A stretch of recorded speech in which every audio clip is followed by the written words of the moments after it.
Ma femme s'est tenue dans une salle d'audience et a affirmé au juge que je n'avais jamais rien construit. Ce qu'elle ne lui a pas dit, ce qu'elle ne pouvait pas lui dire, c'est que tout ce qu'elle a jamais bâti, c'est moi qui l'ai payé. Chaque brique, chaque plan, chaque succès portant son nom était le mien. Et je l'ai laissé faire. Jusqu'au moment où elle a essayé de me prendre, tout le reste aussi. Bienvenue sur la chaîne, La vraie vengeance d'un père. Prenez vos collations, installez-vous confortablement et rappelez-vous, les gens dans ces histoires ont eu toutes les chances de bien se comporter. Ils ont juste fait le mauvais choix. Laissez un commentaire et n'oubliez pas de vous abonner. Vous allez adorer être ici. Le jour où Aelita a demandé le divorce, je mangeais un sandwich au jambon. Ce n'est pas une métaphore. Du vrai jambon. De la moutarde forte, la moins chère, sur du pain blanc parce qu'il n'y avait plus de pain complet. Je m'en souviens. Parce que l'huissier a frappé si fort à la porte qu'une goutte de moutarde a glissé et attaché ma chemise. Cette fameuse chemise bleue qu'Aelita m'avait offerte pour nos 15 ans de mariage. Et ma première pensée n'a pas été « Mon mariage est fini, mais cette tâche ne partira jamais ». Cela en dit long sur l'état de notre relation à ce moment-là. Son avocat était un homme nommé Arkady Lermontov.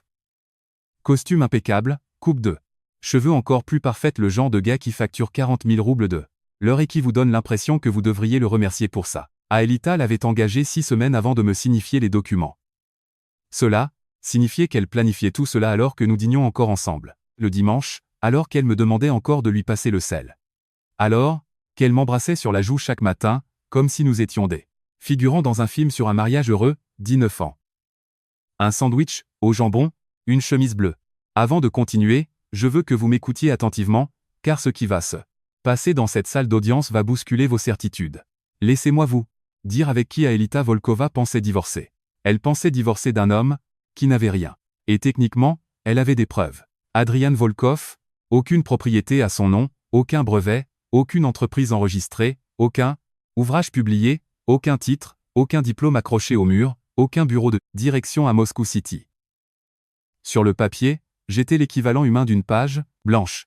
D'un autre côté, Aelita avait tout. Une agence de conseil en architecture, Prosper, le bureau d'architecture Aelita Volkova, avec 41 employés, un bureau en plein centre-ville avec des baies vitrées du sol au plafond, et une liste de clients qui ressemblait à l'annuaire du Gotha des infrastructures russes. 3 publications scientifiques, 2 prix d'excellence, un portrait, dans la prestigieuse revue Monde des intérieurs, qui utilisait l'expression visionnaire autodidacte, à 3 reprises. Autodidacte. J'avais découpé 7 articles et je l'avais affiché sur le réfrigérateur. Aelita le regardait et souriait comme on sourit à quelque chose qui est à la fois vrai et totalement faux. Et je lui rendais son sourire, et aucun de nous ne disait ce que nous savions tous les deux. Nous étions très doués pour ça. Voici ce que l'article ne mentionnait pas. L'entreprise a commencé dans notre garage. Notre garage, dans une maison que j'avais achetée avec l'argent que j'avais économisé pendant 11 ans en travaillant comme consultant en financement de projets. Soit dit en passant, c'est le titre de poste le plus ennuyeux au monde. En pratique, cela signifie que j'ai passé ma carrière à trouver comment financer des projets de construction et d'infrastructure à grande échelle. Trouver l'argent, déplacer l'argent, structurer les transactions pour que des gens ambitieux et talentueux puissent construire des choses qui voient réellement le jour. Aelita était la personne la plus ambitieuse et la plus talentueuse que j'ai jamais rencontrée. Alors, je l'ai financée. Pas comme un investisseur, pas comme un partenaire d'affaires avec un contrat, mais comme un mari. Parce que c'est ce qu'on fait quand on croit en quelqu'un. On met son argent là où se trouve le rêve de l'autre, et on ne demande pas de reçu. Le premier chèque que j'ai signé, pour le bureau d'Aelita, était de 4-5 millions de roubles. Elle avait étalé son plan d'affaires sur 3 sets de table. C'était codé par couleur. Aelita codait tout par couleur. Rouge pour les risques, vert pour les projections de revenus, jaune pour ce qu'elle appelait les hypothèses basées sur la foi. C'est du sérieux, Adrien, disait-elle. Je peux vraiment le faire. J'ai regardé le plan. Je l'ai regardé. J'ai signé le chèque. Je sais que tu le peux, ai-je dit. Elle a pleuré. Aelita ne pleurait pas facilement. J'aurais dû lui faire signer un engagement écrit. Je plaisante. À peine. Au cours des 14 années suivantes, j'ai tout payé. Le premier bail du bureau. 800 000 roubles par mois, les licences de logiciels, l'équipement, les salaires des 3 premiers employés que j'ai garantis personnellement, les frais juridiques quand un entrepreneur essayait de l'arnaquer. J'ai payé pour la victoire. J'ai payé pour tout. Aelita était la bâtisseuse, j'étais la fondation. Son nom figurait sur les plans parce qu'elle le méritait. Son talent était réel. L'argent n'était que l'outil qui rendait cela possible. Et je n'ai jamais pensé qu'elle utiliserait cet arrangement pour m'enterrer. Le procès a commencé en octobre. Le juge Savely Gromov présidait. Demian Sokolov, mon avocat, était assis à ma gauche. Avant d'entrer, il m'a dit une chose. Laissez-les passer en premier. Laissez-les construire le plafond. Ensuite, nous montrerons au juge qu'il n'y a pas de plancher sous leurs pieds. Arkady Lermontov, son avocat, s'est levé avec l'assurance de quelqu'un qui a déjà gagné. Votre honneur, commença-t-il. Aelita Volkova a bâti une entreprise à partir de rien. Adrian Volkov n'a apporté aucune contribution à cette entreprise. Ni travail, ni expertise, ni capital intellectuel. Ce qu'il possède, c'est un historique de transfert de fonds depuis des comptes joints, qu'il qualifiera probablement d'investissement. Votre honneur, ce n'était pas des investissements. Il n'y avait aucun accord, aucune reconnaissance de dette. Il a déplacé de l'argent, et elle a construit avec. L'entreprise lui appartient. La propriété intellectuelle lui appartient. Monsieur Volkov a droit à sa part. Des actifs liquides matrimoniaux, et rien de plus. J'ai regardé Aelita. Elle fixait la table en acajou. Demian Sokolov s'est levé, lentement. Votre honneur, la défense prouvera que monsieur Volkov n'a pas simplement déplacé de l'argent. Il a structuré, financé et garanti, personnellement chaque phase majeure de croissance.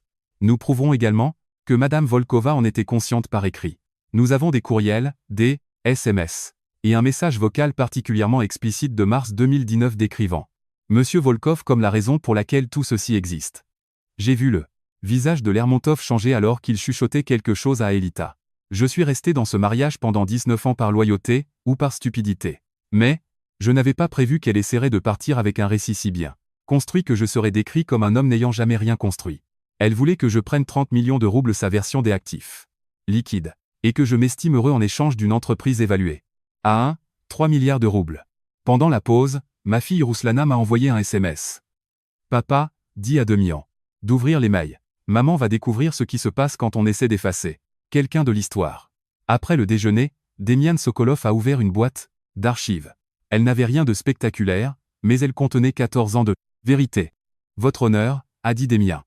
Il y a 14 ans, le bureau d'Aelita Volkova n'existait pas. Il y avait une femme avec un projet et un mari qui a signé un chèque.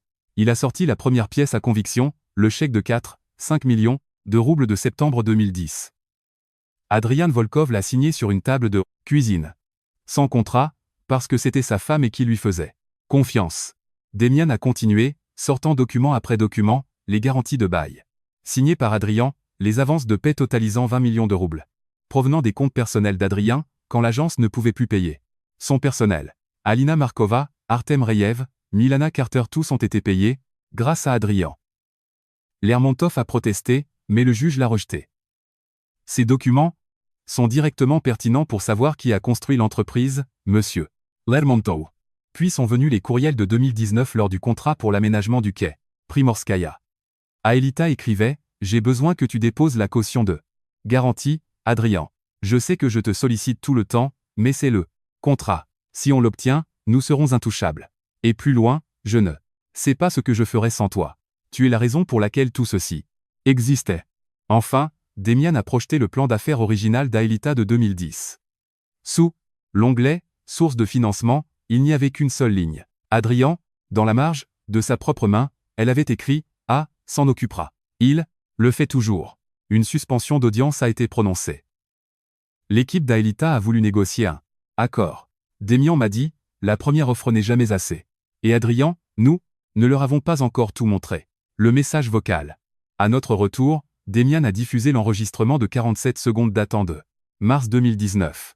Aelita m'avait appelé de sa voiture après avoir signé le contrat du quai. Sa voix était tremblante d'émotion. « Adrien, c'est moi. On l'a eu. Je voulais te le dire en premier. Je sais que ça a été dur ces derniers temps, mais rien de tout cela n'existerait sans toi. Tu as porté ce projet quand je n'en pouvais plus. Tu as toujours été là.